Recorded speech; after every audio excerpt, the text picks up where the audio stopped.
¿Qué pasa, mi amigos? Nima here, and I just wanted to talk about Horizon Forbidden West. No, I haven't actually beaten it, but by the time I do and get a review out, it's gonna have been out for a month or two at best. And already we're at 2 weeks. Who really cares about a review that's 2 weeks old?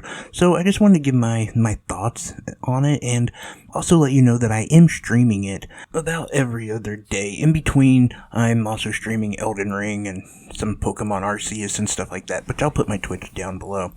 But anyway, my whole thoughts on Horizon Forbidden West are this: that it's a completely polarizing game, and I don't really understand why. Now, the game itself has improved from the first one.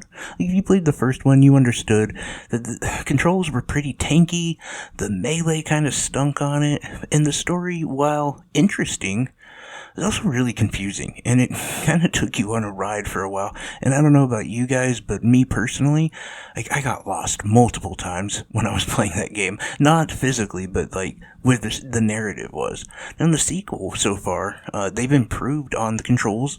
Much more smooth, much more fluid. I don't really have the same issues that I had in the first one. It's still a little tanky. I'm not gonna say it's perfect, but they've definitely improved on it. The melee combat has definitely been overhauled to give her more abilities, and I don't know, give a little bit more oomph, if you will, which is a horrible definition, but you just have more power. Not to mention the story itself, so much easier to follow. And again, like I said, I haven't beaten it, so I don't know. Maybe I'll get 10 hours in further, and I'll be I have no idea what's going on. This game just totally, jump shark. But so far, anyway, it's been really easy to follow. The thing I do also really appreciate with this game is the graphics, and not just the pretty biomes and oh, look at the water and all that, which is amazing. Don't get me wrong. I sometimes would stand around and look, and I'm wow, this environment is just amazing. But it's really, for me, it's the facial features, the way that the characters emote. That is what is engaging. That really pulls you into the story, because it makes you feel like those are real characters. Just in the fact that, so many of those old games, even with great graphics, and you still see it, even in Elden Ring. Elden Ring, the mouths don't move when they talk, which is really weird. Or they look kind of like robots in certain games. But these really look like real people. Even the bit characters, they went above and beyond to really expand the facial expressions and the ability to emote, which is great. The other thing that you have to really say when you're talking about Horizon Forbidden West is definitely the skill tree. The skill tree has been expanded so you can fully customize your character how you prefer, and you can build it to your strengths, which I think is really cool.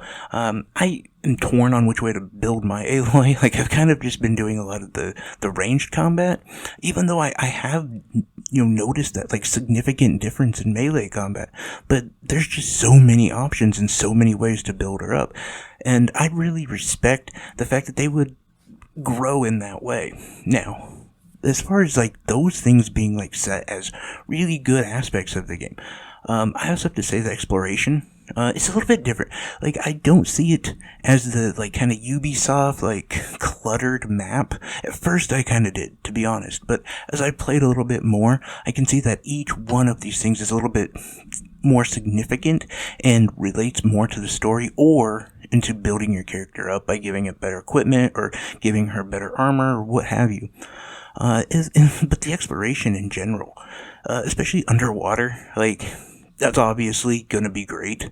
It was one of their big things they were leaning towards, and something they really wanted to highlight was the underwater swimming and all that.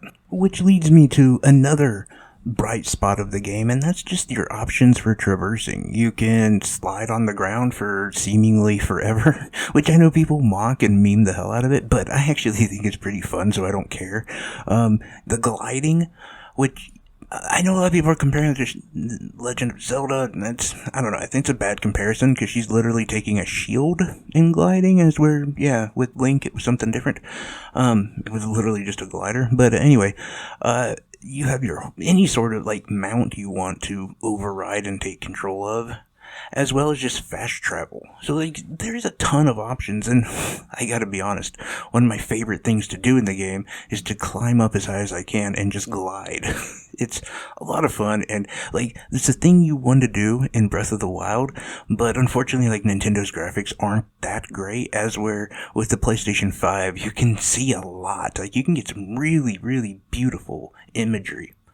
Now, that's all the good. Now, some of the bad or mixed things, I wouldn't even say bad, but for me, honestly, and I'm a person who loves RPGs, and I love stories and narratives, and, I get hung up on dialogue sometimes, and especially with games like this where they put a lot of effort into it, and they try to build it up to be like this big cinematic event.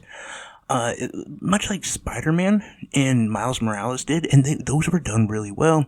And I'm not saying Horizon Forbidden West isn't, but the dialogue can be really cheesy and kind of dumb at times. It's one of those things, like, it's not a huge gripe, but it just bugs me for something that they were trying to purposely focus on. Not to mention the fact that I don't like how stealthy it is, like most of the game, and then when you fight bosses or larger enemies, stealth completely goes out the window. So if you had built up your skill tree based on stealth, then you kind of made a folly because, well, it's not going to help you during boss fights.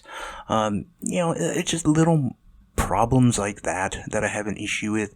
Not to mention, the first part of the game is kind of slow. Like, until you get past the embassy, which I think is about 4 or 5 hours in, like, it's relatively slow. But honestly, I think it's a really good game.